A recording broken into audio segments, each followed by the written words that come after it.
Hello, this is Deanna with Vintage Veneers Decor, and today I'm going to share with you a really neat technique that will add dimension and elegance to your painted furniture project. It is called raised stenciling, and it provides the look of embossing on any surface that you do it on. As you can see, I'm working on a baby cradle. This is a vintage baby cradle, and I'd like to give it a delicate look. And so that is why I've chosen to do this embossing technique. You can see on this end, I've already done one side of it, and this is the look that we're ultimately going to go for. And when this is painted up and when we put the waxes on it, it's really going to, this raised stenciling is really going to pop. It's really going to look nice. So I am going to do this on the other end of this cradle, and I will show you this technique. It's very, very simple. The things that you will need to complete this project, of course, are your piece, a stencil.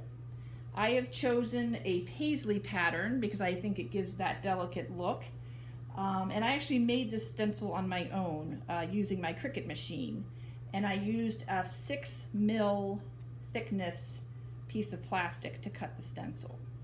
I recommend 6mm or higher so that it withstands the process of putting on the embossing medium. The other thing you're going to need is, in fact, the embossing medium itself. In this case, what I have here is actually a product which I honestly do not know if it even still exists. This was a bare texture paint that we used many years ago that I've had in my garage. We used it for a stucco application in my kitchen. But even if you can't find this very specific product, you can find other products that will be suitable. So any sort of stucco medium will do. You could also use plaster of Paris or drywall mud, as long as it's not too watery. And actually Autentico, which is the company that I am a stockist for, will soon be importing a embossing medium called Terrapieno, and I'm very excited about that. As soon as it comes off the ship, I will be stocking it in my studio. And then the other thing you need is a cake smoother, like what you would use to put icing on a cake. Very simple. So the first thing you want to do is you want to take your I'm going to turn this around. You're going to want to take your stencil, and if you can, you should probably tape it down. But in my case, I have an odd shape on here, so it's actually not going to tape down very well. So I am going to just hold it. And once I start putting the mud on it, it will actually hold it down. And I'm going to put this stencil on in such a way that it overlaps my design.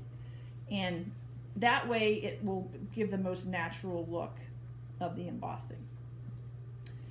So I have my stencil here, and I basically will just take the mud from this paste, this embossing paste, and I'm going to start spreading it onto the stencil. Now, you want to do this as evenly as you can. Move my hand so you can see it.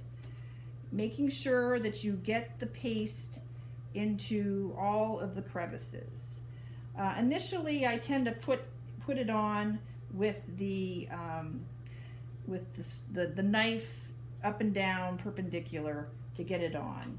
But eventually, you'll see that I'm going to start using a 45-degree angle as I start scraping it off and making it more even and consistent throughout. What you don't want is to have big peaks and little peaks. You want your mud to be consistently placed on your stencil. Now, this is a lot of area to cover, so I am going to go ahead and cover the rest of the stencil, and I will speed up my video so as not to bore you with this, but just keep an eye on how I change at one point from this up and down perpendicular angle to a 45-degree angle when I start taking off the excess mud on this piece.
Okay, so we're getting pretty close here, and I'm just being careful that as I'm going over this, I'm not catching any of the pieces of the stencil, because I don't want to damage the stencil. I want to be able to use it again. I'm getting almost all of this excess off, and I'm putting it back away. And you can keep your mud kind of moist by just with a spray bottle, and that helps keep it from drying out too much. Once it's completely dried out, it's pretty worthless. So you want to keep it somewhat moist, and then you also want to store it in an airtight container for future use. All right, great. So you can see, hopefully, I'll show you a little closer here. You can see that I've got the stencil on there. I've gotten the mud inside all of the crevices, the open areas on the stencil. So now all you want to do is you want to carefully lift the stencil up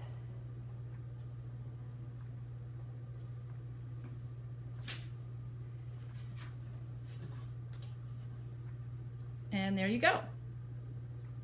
Looks beautiful.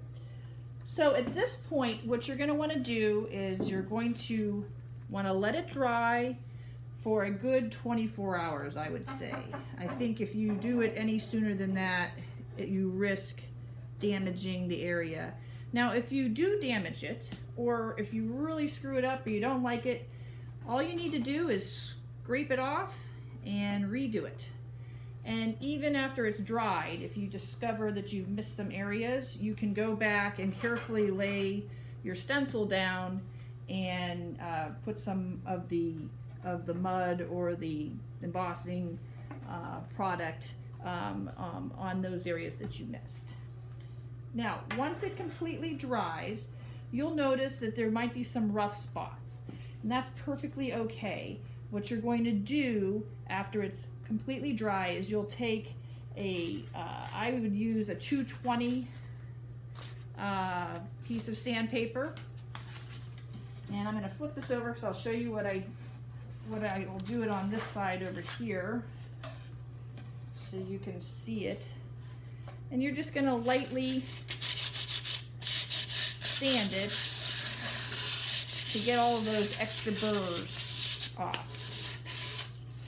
And it's a really nice feel. It's a really nice feel. And then, as I mentioned to you, what I recommend on this is you could either do a two-tone where you paint a darker tone and then do either a dry brush or a lighter tone on top and distress it back a little. That'll make those embossed areas pop. Or even better is you put your color on and then you get a colored wax, a dark wax perhaps, and you put that on there, and that will settle in a lot of these embossed areas, and it will look really, really nice. So there you go. Very easy, very elegant. Will definitely add some special pizzazz to your piece. Thanks for watching.